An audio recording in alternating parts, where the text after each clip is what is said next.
Dragi gledatelji, dobrodošli u Fino i vino. Nedavno smo u Kölnu u Njemačkoj posjetili najveći međunarodni sajam prehrambene industrije. Što smo sve otkrili i što nam je bilo najzanimljivije, pogledajte u nastavku.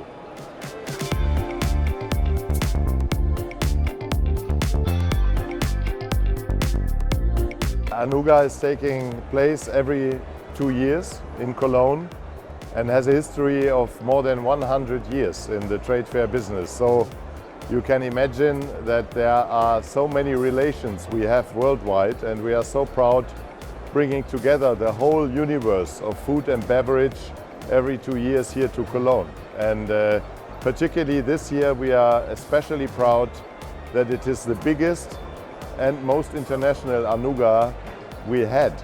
Normally Anuga is known as the most important business platform in this industry, but this year also I think it's political, really political than it has been never before. The motto of the exhibition is sustainable growth, and that means that industry and trade worldwide have very well recognized that we can only grow when we are sustainable. To keep our planet, and food is one of the essential things to contribute to sustainable growth in any kind of energy waste, food waste, and also production efficiency. We have to see it globally, and I think that is what Anuga is there to get the big picture. So wine in a can, what's this all about?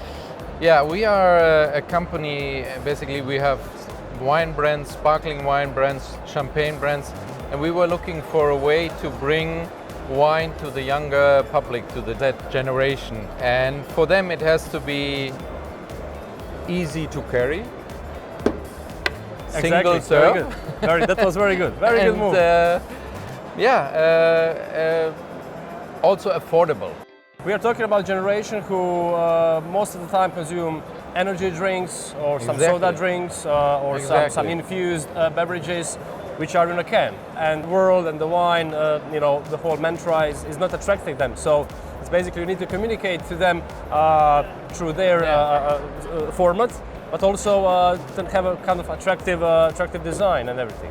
These people are not looking for a chateau. They just they know Chardonnay or Sauvignon Blanc, Rosé, and this kind, they've heard it. So for them it's enough. Yeah.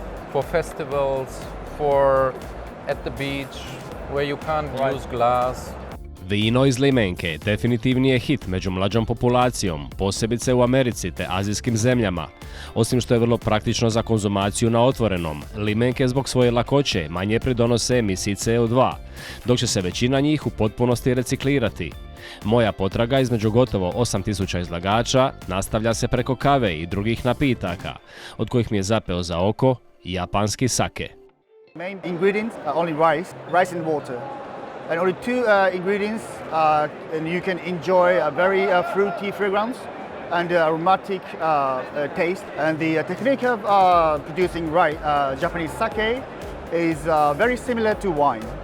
You can enjoy the banana aromas, or sometimes you can get the apple aromas, but you can get a lot more like a lychee aroma, quite a lot of fruity aromas. Sake in Japan is usually enjoyed during a meal. So when you have fish, you can get a lighter taste. If you have a beef or like a meat, you can get a rich taste. A bogatstvo okusa itekako je podario 4,5 godine stari beriko pršut, kojeg Španjolci tradicionalno uparuju sa kavom, pjenušavim vinom, dobivenim šampanjskom metodom. This is a DOP from Los Pedroches, which is an area located in the south of Spain. It's in the north of the province of Córdoba. So this is a DOP composed by 21 companies, and all of them are producer of acorn-fed 100% Iberico hams, which is the maximum quality you can find, the black label, which is called Pata Negra. So the DOP from Los Pedroches is very special because they have a sweetest acorn than any other DOPs from Spain. There are in total 4 DOPs, and this is like the most special one because of the sweet acorns. The production of the Iberico hams is very, very small in Spain. Imagine that less than 1% of the whole Spanish production of hams is 100% Iberico acorn fed. We always cut this ham and we slice it in very small slices because the Iberico ham has a lot of taste. So you don't need to make big slices. So the small piece like this, it's enough to get the whole aroma, the whole flavor. So we slice them in the way that you can put it at once in your mouth. You don't need to split it with your hands. So you just take one slice, you put it in your mouth, and you get the whole flavor of the acorn. Uz dugotrajan okus i beriko pršuta odlazim do gastronomskog šoa u kojem glavnu ulogu vode Kolumbijci. Popričao sam sa šefom Guidom koji u svom Michelin restoranu na jugu Francuske kombinira lokalne namirnice sa egzotičnom kuhinjom Kolumbije. I own this restaurant in Ardèche. It's called Le Coquet. Through the Ardèche terroir, I defend a kitchen, a cuisine, which is deep on me because the inspiration it comes from where I live, who I am, where I come, where am I going, and it's constantly living. It's a cuisine that it's telling a story about who was my grandmother, what she cooked, who was my mother, my aunt, a friend. So it's always telling something through a plate. It's not just cooking because it's tasteful.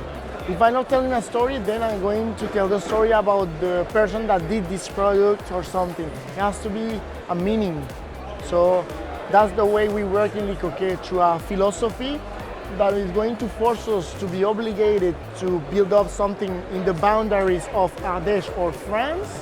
So it's quite hard sometimes, but with that difficulty, it's like make us go higher and higher every time. Sajam Anuga okupio je mnoštvo izlagača iz čak 118 država, a u 5 dana posjetilo ga je preko 140.000 ljudi iz industrije hrane i pića. Sudjelovalo je i nekoliko izlagača iz Hrvatske, a na naše iznenađenje i jedna nova dalmatinska vinarija, koja je svoj roze vrlo uspješno sljubila sa kolumbijskim tanjurom. Zapravo pun pogodak da smo se odlučili upravo naša vina prezentirati na ovom sajmu. Sajam prevedeno na hrvatski bi značio sajam hrane i proizvoda za užitak. I pa imali jasnije pozivnice nego prezentirati vina. Naša nova vina u koja smo zarobili okuse Dalmacije, njenje ljepote i sve memorije pozitivne koje turisti diljem svijeta nose od nas. Nismo mi sumnjali u kvalitetu našeg rozea, ali je trebalo imati sreće da on dođe u ruke jednog takve zvijezde kuharske i iskreno da nismo došli na ovaj sajam, ta se prilika ne bi nikad dogodila. Tako to u životu često biva, mi želimo biti otvorenog srca, hodati po svijetu i iskorištava priliku. Niko na ovom sajmu nije došao kao prolaznik, izuzetno je teško pa i skupo doći i biti tu. Neka dobra vibra vlada, dobra energija, vjerojatno smo i mi tome doprinijeli jer u ovome gurme zoni sajma je pun pogodak naš stav.